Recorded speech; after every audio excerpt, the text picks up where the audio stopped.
यथाग्नेर्दाहिका शक्तिः रामकृष्णे स्थिता हि या सर्वविद्यास्वरूपां तां यथाग्नेर्दाहिका शक्तिः रामकृष्णे स्थिता. Yeah, sorry, there was a disturbance. Just like the burning power exists in the fire, which is inseparable, in the similar way, Holy Mother Sri Sharda Devi is get established in Sri Ramakrishna. And she is the embodiment of all the divine wisdom. To such Sri Sharda Devi, my humble salutations to her time and again. Om, peace, peace, peace. Dear devotees, 7 verses we have discussed on this hymn, Prakrutim Paramam, or the hymn on the Holy Mother, written by Swami Abhedanandji. It is very interesting, and also it is very deep in its meaning actually. When we take each word and when we start discussing, when we start meditating on that, we'll be able to understand how profound and how sublime these verses are. In the meditation, there are different types of meditation. One type of meditation is Advaitic meditation. Whoever has listened to my Tattvabodha and Aprokshanubhuti classes, and especially Aprokshanubhuti classes, you'll be able to know the Advaitic meditation techniques.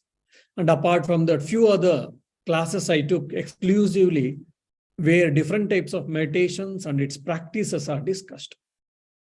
So keeping that in the mind, if you remember my earlier classes, you'll be able to know that there is a Advaitic type of meditation where we try to meditate on the nature of the Brahman, which is the divide of any form, any qualities. Nirakara, Nirguna, Parabrahma. Of course, we take an object as Upadhi. Then, when it comes to devotional meditation, we try to meditate on the God with form, maybe in the form of Jesus, in the form of Rama, or Krishna, Shiva, Durga, Kali, so on and so forth.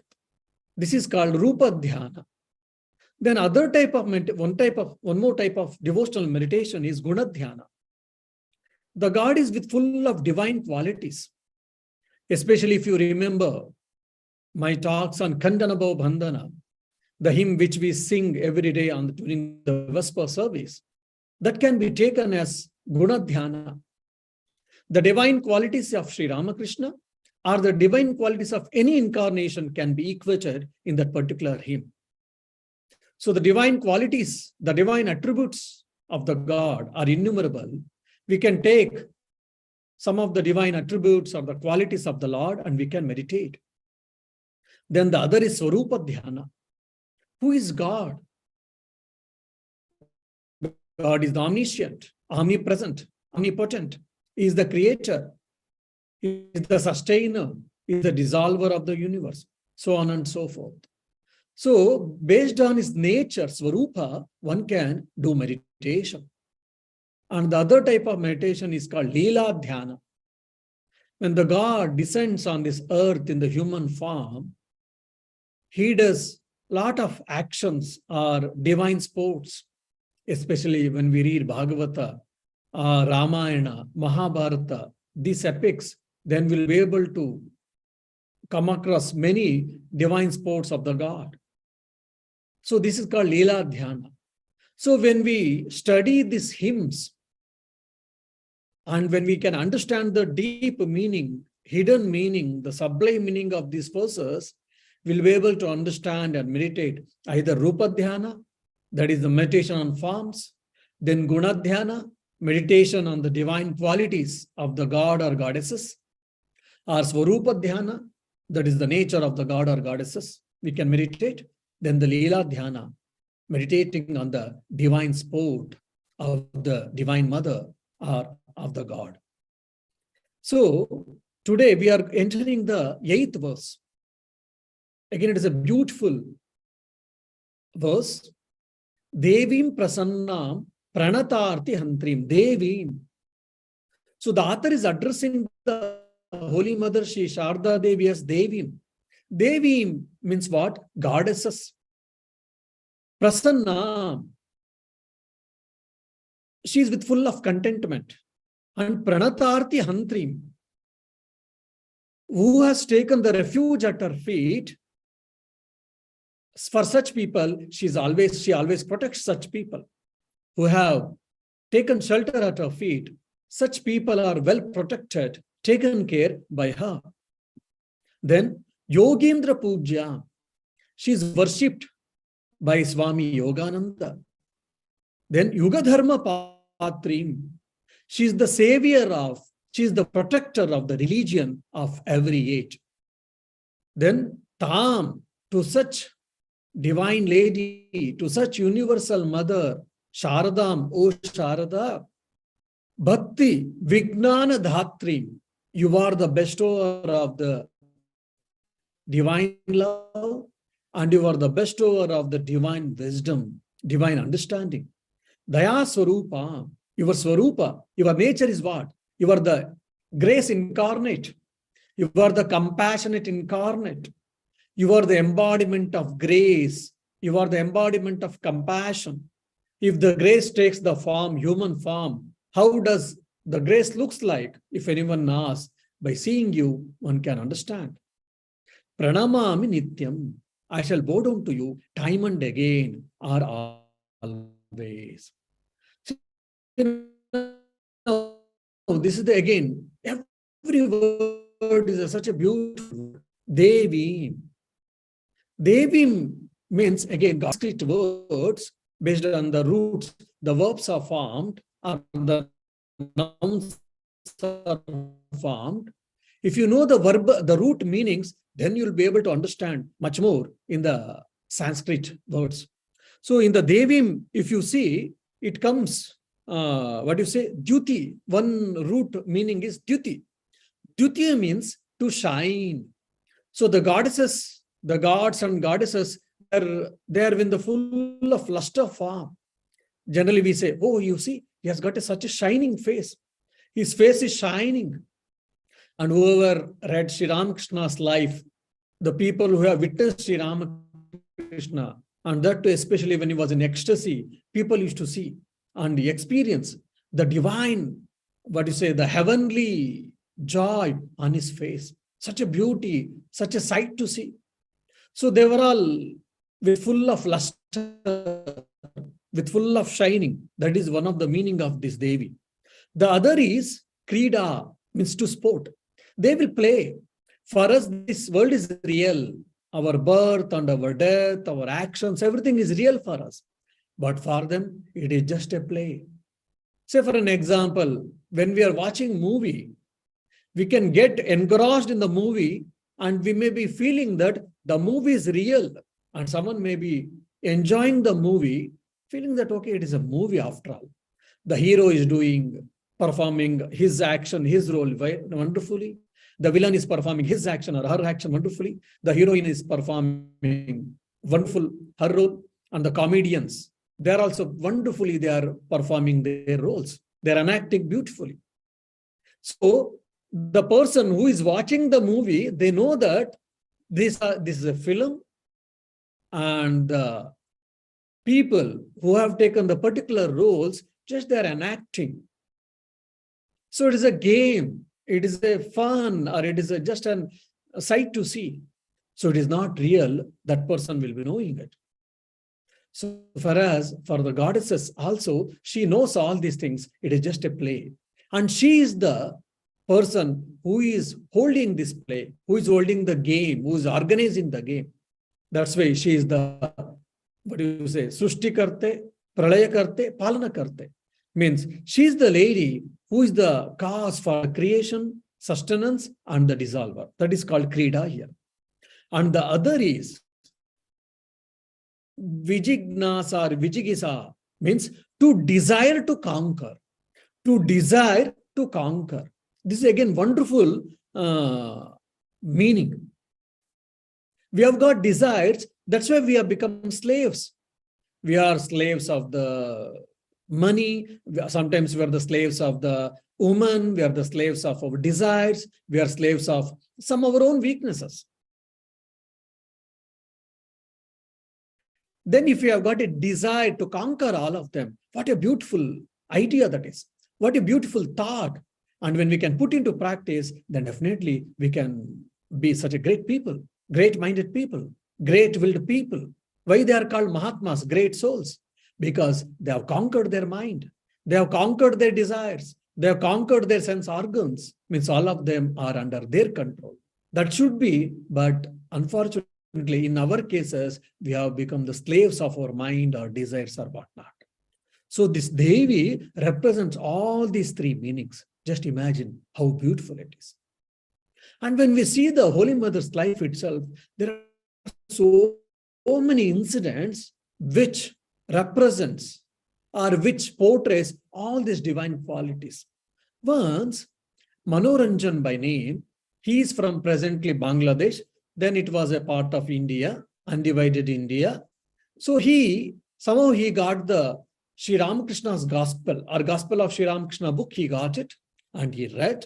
And he was so much inspired by Sri Ramakrishna's life and teachings. And he knew that the author of the gospel of Sri Ramakrishna is Mahendranath Gupta, who is popularly known as M.R. Master Mahashaya. He thought, why should not I go to Calcutta and see the places which is associated with Sri Ramakrishna, who is the incarnation of this modern age. And not only that, let me try to meet that Master Mahashaya, who is the author of this gospel of Sri Ramakrishna. And if possible, the disciples of Sri Ramakrishna, monastic disciples of Sri Ramakrishna especially. He came to Calcutta. He goes to Dakshineshwar. That is the temple complex where Sri Ramakrishna lived for a long time and he did all of his sadhana and his lila activities. He was overwhelmed.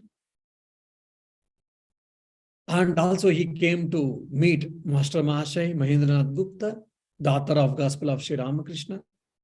He had a very good time with him. He had a profound discussions on spirituality, religion, philosophy, all these things. In the discussion, Master Mahashaya asked, did you meet Holy Mother Sri Sharda Devi?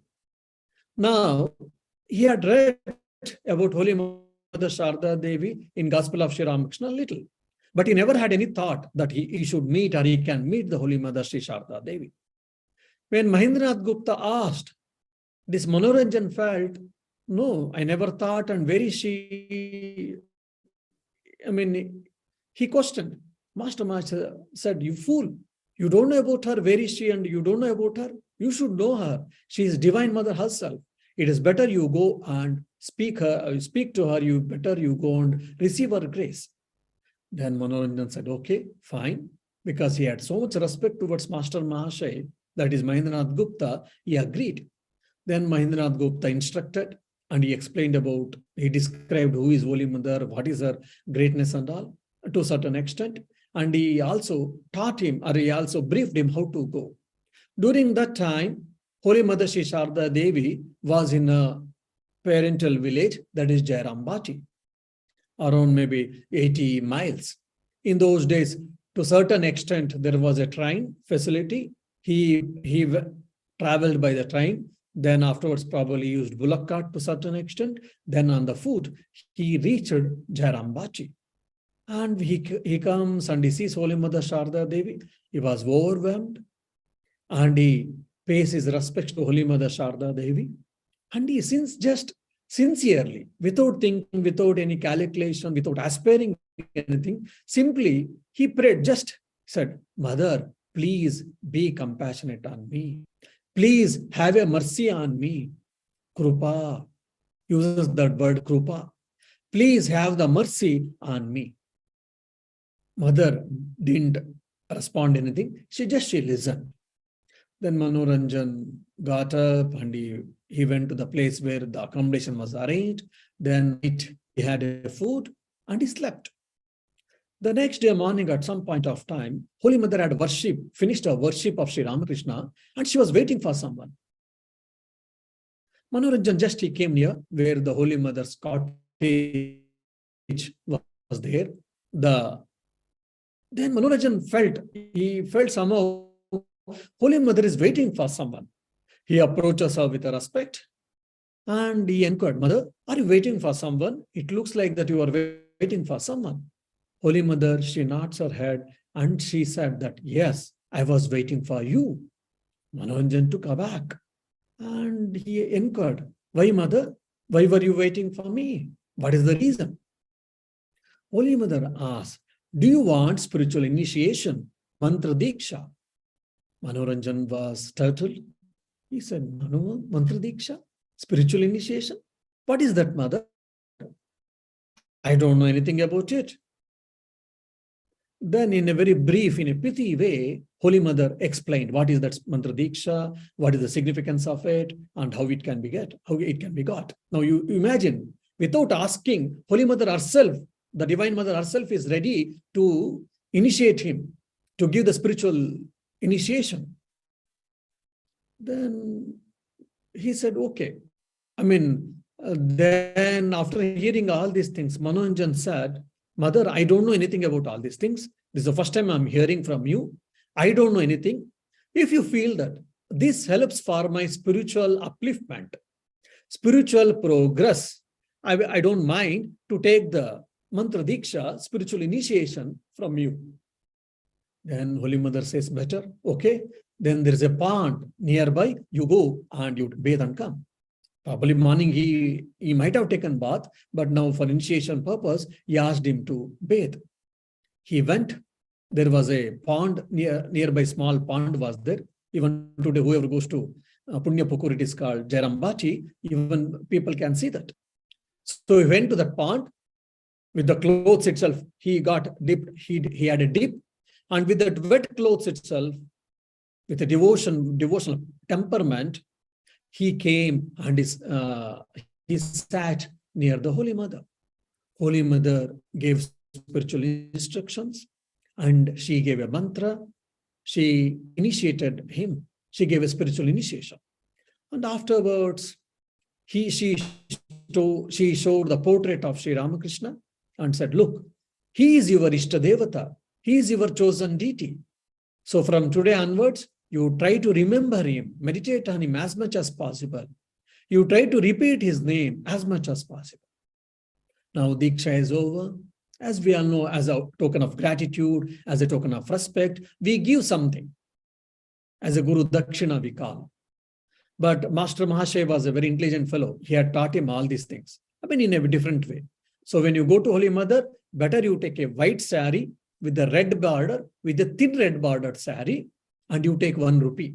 In those days, 1 rupee itself was a big, and some flowers and fruits if possible. So he had taken sari, the cloth, then 1 rupee and some flowers. Sorry. And he brought that and he offered them as a Guru Dakshina to Holy Mother. Holy Mother received it and she said, look, you take these flowers and you offer at my feet. And he offered the flowers at her feet and he bowed down to respect, to touch her feet and to take the blessings. That is the Indian custom. He bowed down and he gets up there. Holy Mother is not there. Holy Mother is not there. Where did she go? In the place of Holy Mother, Mother Kali is standing. He was astonished to have the vision of Mother Kali. And it had so much impact on him because he was not ready. He never expected all these things. He had that vision of Mother Kali. His mind was filled with the divine joy. His mind transcended to the higher level and his mind was unable to bear the divine joy. He fell unconscious. For some time, he was unconscious. Then slowly, after some time, he came into conscience. Sorry. He came into conscience And he got up and with respect and love towards mother, and he walked. Now you see Devi. Holy Mother Sharda Devi, if you look at her portrait, she's wearing just one white sari and she looks like a very ordinary, very common woman. But who has received the divine grace, who has received her grace, they only will be able to understand who is she.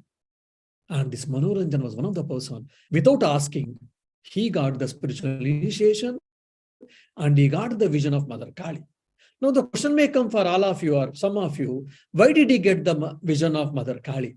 Why you know? Because he used to love Mother Kali and used to worship Mother Kali so much so that Holy Mother Sharda knew that. That's why she gave darshan of Mother Kali.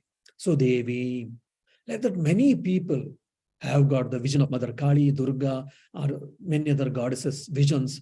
People have got the devotees and the disciples, they got the divine vision by seeing Mother.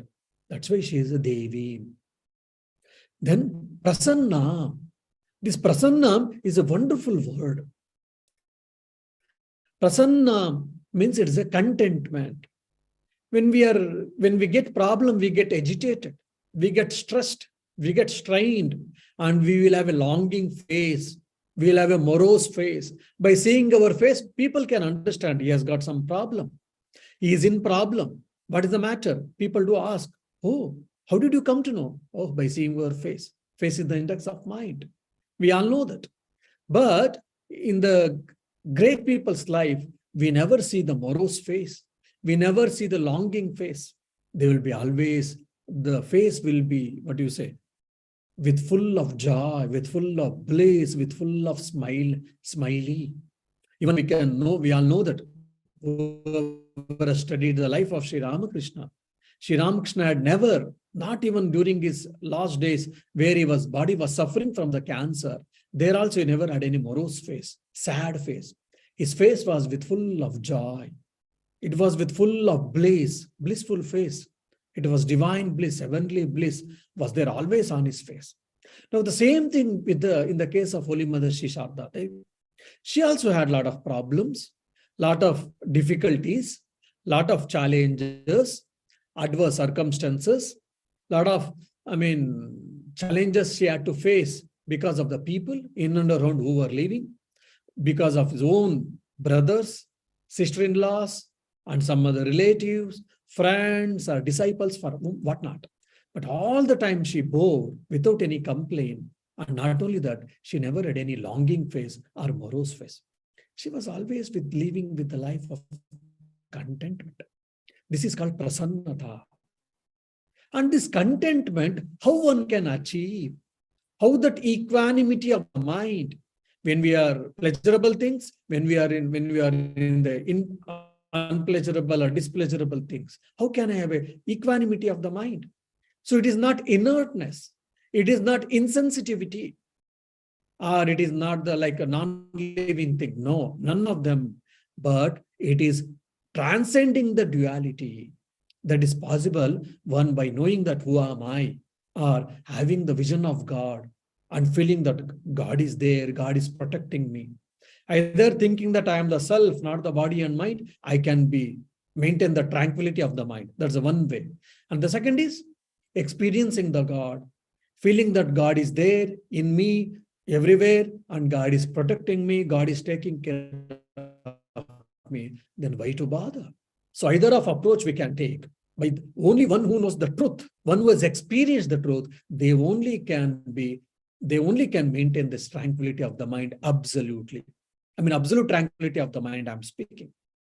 So in Sri Ramakrishna, Holy Mother, Jesus Christ, Buddha, they all experienced the truth. That's the reason they were able to maintain the tranquility of the truth.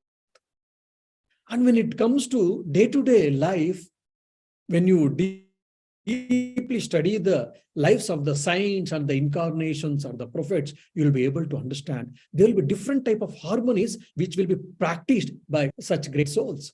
The harmony between the word and the action. We talk something and we do something. Our actions and our words, there will be no synchronization. There will be no symphony. But whereas in the case of the great saints and prophets and incarnations, whatever they talk, they do, and whatever they do, they talk. That's why Sri Ramakrishna used to say, Man muke karo. Whatever you think, whatever you speak, and whatever you perform, there should be synchronization. There should not be a disturbance. There should not be a difference. So that's what harmony. Because of disharmony, discontentment. Because of harmony, contentment comes. So harmony is what? Between our speech and our action. This is one type of harmony. Because of this, contentment is achieved. The other type of harmony is externally and internally seeing that divine always. Some are very good at external accomplishments. They are celebrities. They have got name, fame, power, position, all these things. But inside, they have got a void. Many people sometimes they do come to monks and like us. Oh, Swami, everything I have. But somehow I feel that there is something lacuna. There is some problem. There's a deficiency. There is a void. I'm experiencing the void. Can you tell me, how can I remove that void? Externally, they are accomplished many things. They have got good family. They have got good properties.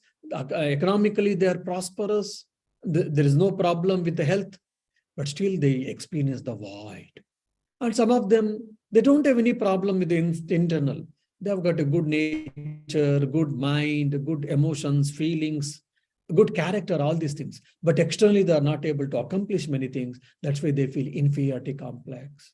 They feel sorry about it. Or they feel somehow we have got some lagging. And again, because of that, there will be disharmony and people will be suffering either from the problem of alienation or problem of insecurity, problem of because no one likes me, no one loves me, or no one is dear to me, or I'm not dear to anyone. So there are so many types of psychosomatic problems, psychological problems, existential problems, and so many other types of problems exist in our life, which we are all aware. Why? This is because there is no harmony between the external life and the internal life. So like the different types of harmonies we can speak. Now, one who is pure in character, one who is harmonious in our life, in our character, in our action, in our speech, then he or she will have that prasannata, contentment. Because they are pure, they are simple, they are childlike, they are guileless natured people. That's why they will have contentment. They are not crooked, they don't cheat anyone, and they are simple and straightforward and sincere. That's why. So Devim Prasanna Pranatarthi Hantri.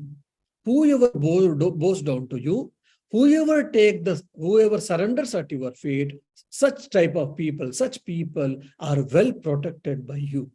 So when you hear this, you may get a question. Swamiji, that means whoever takes shelter at the feet of the Lord or at the feet of the goddesses, are they only protected?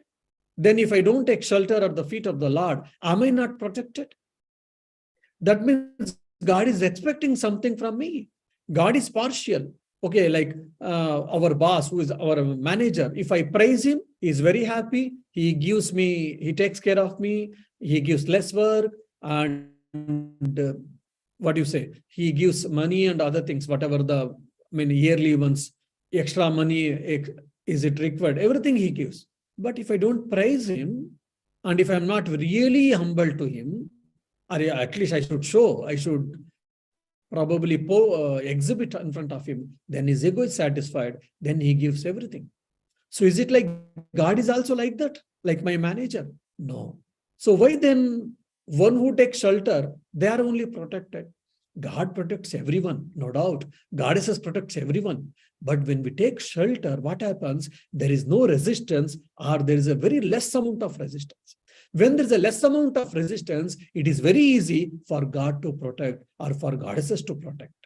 Otherwise, goddesses cannot protect. No, he or she cannot protect. He or she can protect, but until otherwise we want it, we seek it, we open ourselves, then God waits. Let us Let us wait for him. Let us wait for her, so that let him or her be the fittest instrument, so that I can handle and I can protect him or her.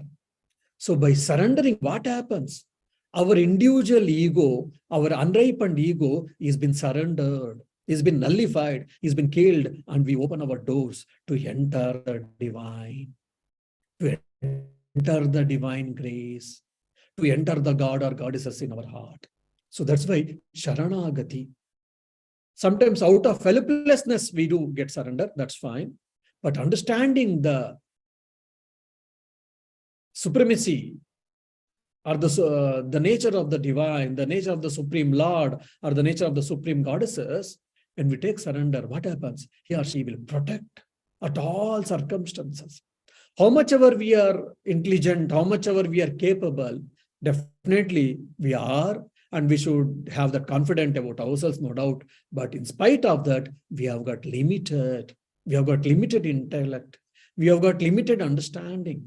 When we take surrender at the feet of the Lord or the goddesses, then they will do wonders, miracles in our life. That's why Pranatarti Hantrim. Hantrim is the removal. So the removal of miseries, the removal of the difficulties, the removal of the obstacles, the removal of the adverse circumstances or challenges or whatnot, or the afflictions or the unhappy or the sorrow. For an example, one devotee, his name was Dr. Surendranath Roy. He was from the Barisal. Barisal is one of the place in the Bengal, West Bengal. So he was the disciple of Holy Mother Sharda Devi. And he was a doctor by profession. And he used to run the hospital for the villagers in those days itself. Imagine. In those days, very few hospitals we had there. And also used to look, then the tuberculosis was very much rampant in India and in many other parts of the world. And some of them had medicine, some of them had not. And it was very contagious, very deadly disease. So people used to feel very fear. And many people who used to get TB, they used to die. Most of them used to die. And this Surendranath Rai used to treat the patients, all type of patients. In those days, the specializations and all were not much. So he used to treat everyone irrespective of their diseases. And among them, some patients, even some patients used to come who used to have TB. And we all know that how it is contagious or infectious.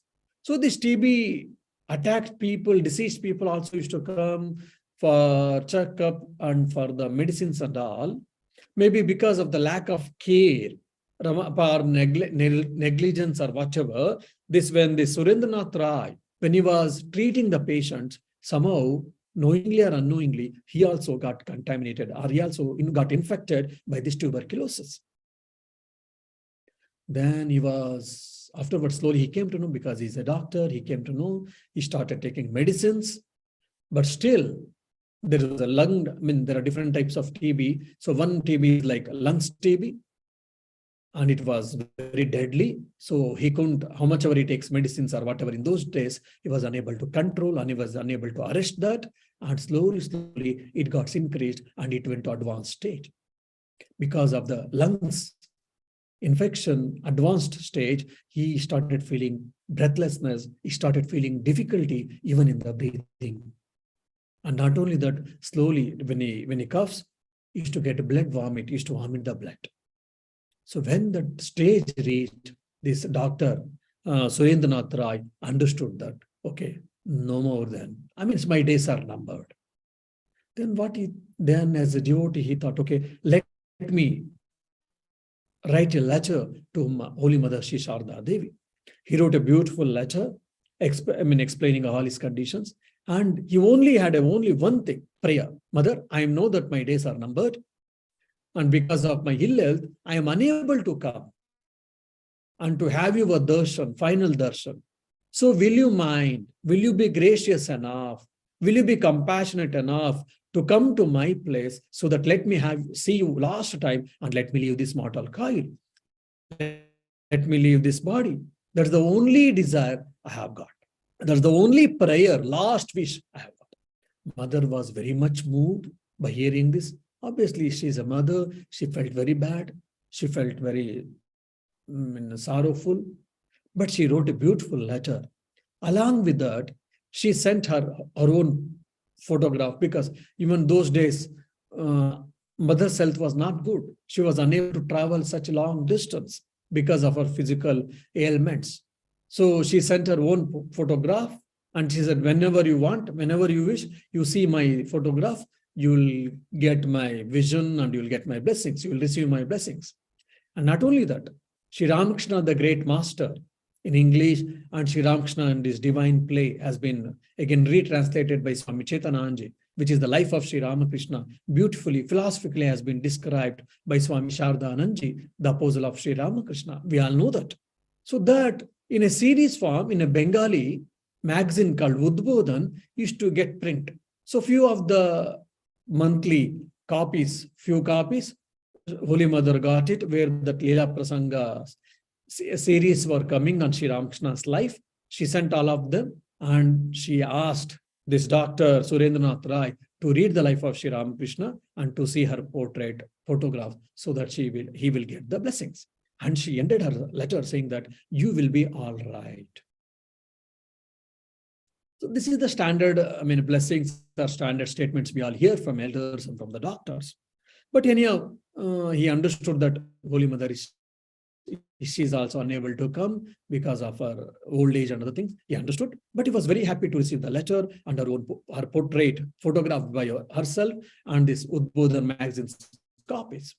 And he continued his spiritual practice. Whenever he remembers, he used to see the portrait of Holy Mother Sharda Devi and used to read the Ramakrishna Leela Prasang series through the magazines. And slowly, as a medical miracle in those days, it was a medical miracle that he got completely cured by the tuberculosis, and he lived for a long time. Devim Prasanna Pranatarti Hantri. Whoever takes shelter, one who surrenders at your feet, they are protected by all the dangers, by all the problems, by all the difficulties. Now you see, this Dr. Surendranath Rai, who took shelter at the feet of Mother, who begged for her grace, and he received that grace. As a result, the tuberculosis disease has been cured. And with the devotion, if we can pray, even today, a number of devotees, a number of people are receiving that divine grace. A number of people are getting protected by the Holy Mother. Only we should have that Shraddha, the faith or belief in that, and we should put into practice. Devim Prasannam Pranatarti Hantrim. Then Yogindra Pujya. Maybe I will tell one more incident, and Yogindra Pujyam I will take in the next class. Once in Jairambati, that is the birthplace of Holy Mother Sharda Devi, there was a drought and famine. They didn't have rains the whole year. So whatever the stored grains some of the villagers had, they are able to manage with that. And they're waiting for the rain. Now and all, so many dams and water checkpoints has been built in India a lot. In those days, it was not. So they all depended entirely on the rains actually in those days. So because there is a long time, for a good amount of time, there were no rains. So farmers were well affected by that. They were all feeling unhappy and concerned. They were morose. What will happen for them, for their family, kith and kin, etc. But for some time, she had been to Calcutta and she was living in the Udbodhan. Holy Mother was living in Udbodhan. Then when Holy Mother returned to the Jairambati, her birthplace, all of them felt very happy. And the villagers went and they pleaded, Mother, for a long time we didn't get rains.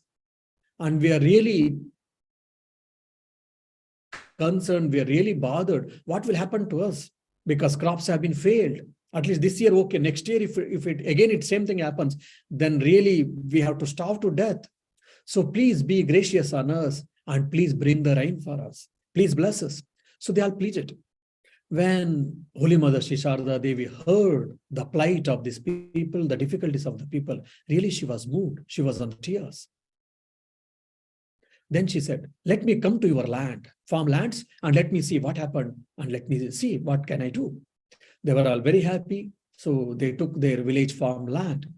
This she saw everywhere. There is a drought, no grass even.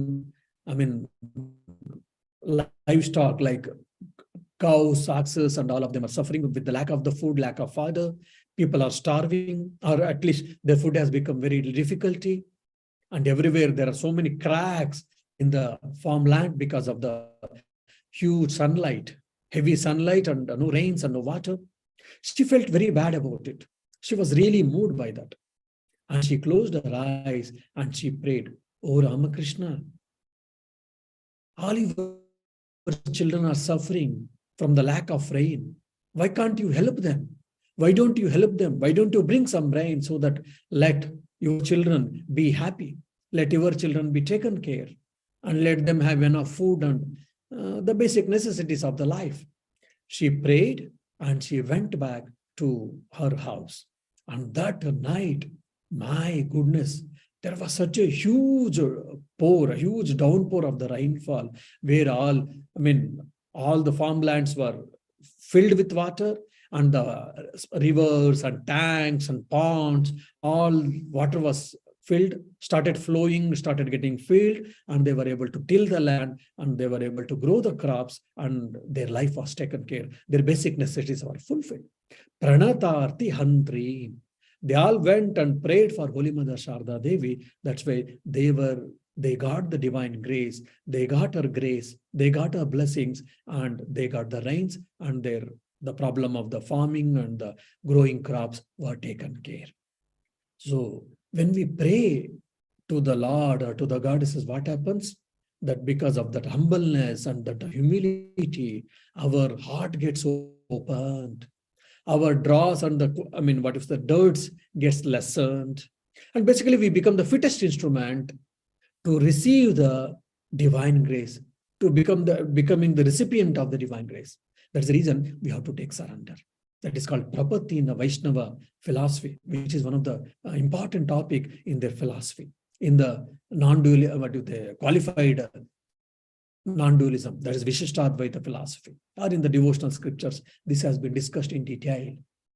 So may Holy Mother Sri Sharda Devi bless all of us, so that let us take shelter at her holy feet, so that we shall get relieved by all our difficulties, problems, afflictions, and all. Let her take care all of her either materialistic comforts, materialistic prosperity, and spiritual progress, so that let us lead the life of contentment, life of completion, and life of harmony. Om Shanti Shanti Shanti Hari Om Tat Sat Shri Ramakrishna Arpanamastu.